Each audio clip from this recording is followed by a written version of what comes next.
Pernah nggak sih ngerasa walaupun kita udah berusaha, udah berdoa, tapi kok hidup ini rasanya tetap berat? Kayak ada beban nggak kelihatan yang nempel terus di pundak kita. Nah, dalam beberapa menit ke depan kita bakal nyebongkar sebuah perspektif spiritual yang dalam banget yang mungkin bisa mengubah cara kita melihat beban itu selamanya. Yuk kita mulai. Ini dia nih pertanyaan utamanya, dan saya yakin ini nyentil kita semua, ya kan? Di satu sisi kita ngaku beriman, kita percaya ada Tuhan yang maha besar, tapi kok di sisi lain, rasanya kita masih mikul semuanya sendirian. Ini paradoks yang aneh, dan jujur aja, bikin capek. Coba deh kita lihat tabel ini. Ini jurangnya kelihatan jelas banget. Di kolom kiri, keyakinan kita yang indah. Allah itu maha pemberi rezeki, maha kuasa, keren kan? Tapi lihat kolom di sebelahnya, realita batin kita sehari-hari, cemas soal duit, ngerasa nanggung semua beban sendiri, seolah-olah ada dua aku yang saling berantem di dalam diri. Nah, sumber penderitaan kita itu ada di tengah-tengah ketidakselarasan ini. Oke, jadi jelas ya, ada yang nggak sinkron di dalam diri kita. Tapi, apa sih sebutannya? Nah, sumber yang kita bedah kali ini ngasih sebuah diagnosis yang jujur, tajam banget buat kondisi yang seringkali nggak kita sadari nih. Namanya adalah munafik batin. Eits, tunggu dulu. Dengar kata munafik jangan langsung sensi ya. Ini penting banget buat dipahami. Ini bukan soal moral. Ini bukan berarti kita orang jahat. Sama sekali bukan. Anggap aja ini istilah teknis buat sebuah kondisi kesadaran. Sebuah penyakit yang halus banget, di mana ada gap antara apa yang mulut kita bilang kita percaya dan apa yang hati kita benar-benar rasakan. Dan disinilah letak keindahannya. Justru pas kita akhirnya berani ngakuin, iya ya gue kayak gini, itu bukan momen buat malu, sebaliknya. Ini tuh sebuah anugerah. Kenapa? Karena saat itulah pintu perubahan kebuka lebar-lebar. Kesadaran itu sendiri adalah langkah pertama menuju kesembuhan. Jadi ini bukan aib, ini adalah kejujuran yang membebaskan.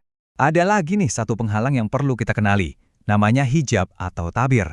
Tapi lupain dulu deh definisi hijab yang biasa kita dengar. Ini hijab batin. Bayangin aja hidup ini kayak makanan paling enak sedunia. Tapi hijab ini bikin kita mati rasa. Nggak bisa ngerasain bumbunya sama sekali. Semuanya jadi hambar. Kita tetap beraktivitas, tapi rasa dan kenikmatannya itu hilang. Coba kita cek bareng-bareng, ada nggak gejala-gejala ini yang klik sama kita? Ibadah rasanya cuma kayak senam, gerak tanpa jiwa. Tidur 8 jam, tapi bangun kok tetap capek. Badan ada di sini, tapi pikiran melayang kemana-mana. Kalau iya, itu bisa jadi pertanda si tabir ini lagi nutupin kita, ngerampas nikmatnya hidup yang seharusnya jadi hak kita. Sekarang kita masuk ke biang kerok dari semua ini. Dan untuk itu, saya mau ngajuin satu pertanyaan yang mungkin kedengarannya agak aneh. Tapi coba renungin benar-benar.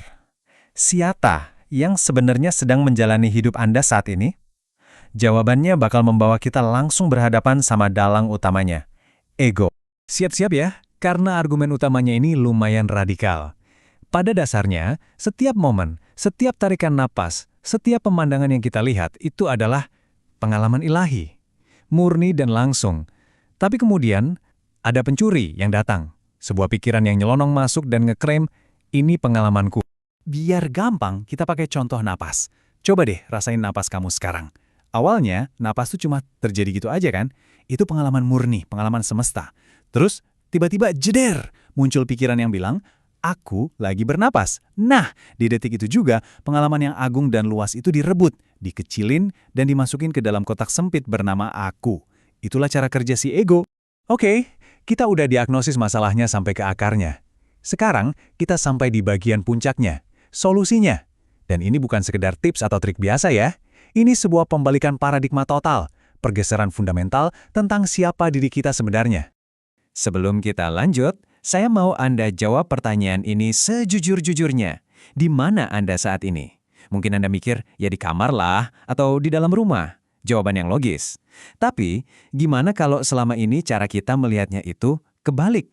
Dan inilah dia pembalikannya. Selama ini kita mikir, aku ada di dalam tubuh, tubuh ada di dalam ruangan. Tapi perspektif diri sejati bilang sebaliknya. Tubuh ini ada di dalam kesadaranku. Ruangan ini ada di dalam kesadaranku. Bahkan seluruh alam semesta yang luas ini dialami di dalam diriku. Bukan aku yang kecil ini, tapi diri sejati kita yang tak terbatas. Mind-blowing kan? Oke, ini konsepnya keren banget, tapi gimana cara pakainya sehari-hari? Nah, disinilah konsep diri pinjaman jadi sangat berguna. Anggap aja aku yang punya nama, punya pekerjaan, punya masalah ini itu, semua seperti kostum atau peran yang kita pinjam buat main di panggung dunia. itu berguna, tapi itu bukan siapa kita yang sebenarnya. Itu cuma pinjaman. Jadi kita nggak perlu capek-capek perang sama ego kita. Itu pertarungan yang buang-buang energi. Kuncinya jauh lebih simpel, kesadaran. Saat pikiran aku yang cemas atau sombong itu muncul, kita cuma perlu melihatnya dan bilang dalam hati, ini dia si diri pinjaman. Cukup dengan menyadari kalau itu bukan kita yang asli. Udah, gitu aja. Kesadaran itu sendiri adalah pembebasan. Terus apa hasilnya? Gimana rasanya hidup kalau kita mulai beroperasi dari diri sejati, bukan dari si diri pinjaman yang penuh beban itu?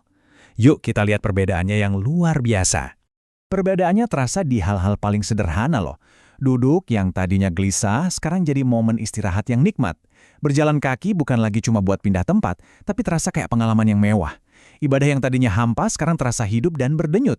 Aktivitasnya sama persis, tapi kualitas pengalamannya, rasanya berubah total 180 derajat.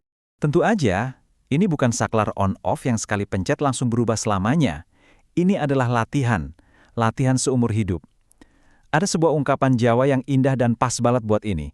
Eling lan waspada. Teruslah eling atau ingat siapa diri sejati kita. Dan teruslah waspada terhadap tipu daya si diri pinjaman. Lagi, dan lagi, dan lagi. Sebagai penutup, mari kita resapi kalimat ini dalam-dalam. Hidup ini sejatinya tidak berat. Yang berat itu hanyalah ego yang nggak mau melepaskan kendali. Jadi, pertanyaannya sekarang bukan lagi bagaimana cara meringankan beban hidup, tapi seberapa siap kita untuk melepaskan aku yang selama ini memikulnya.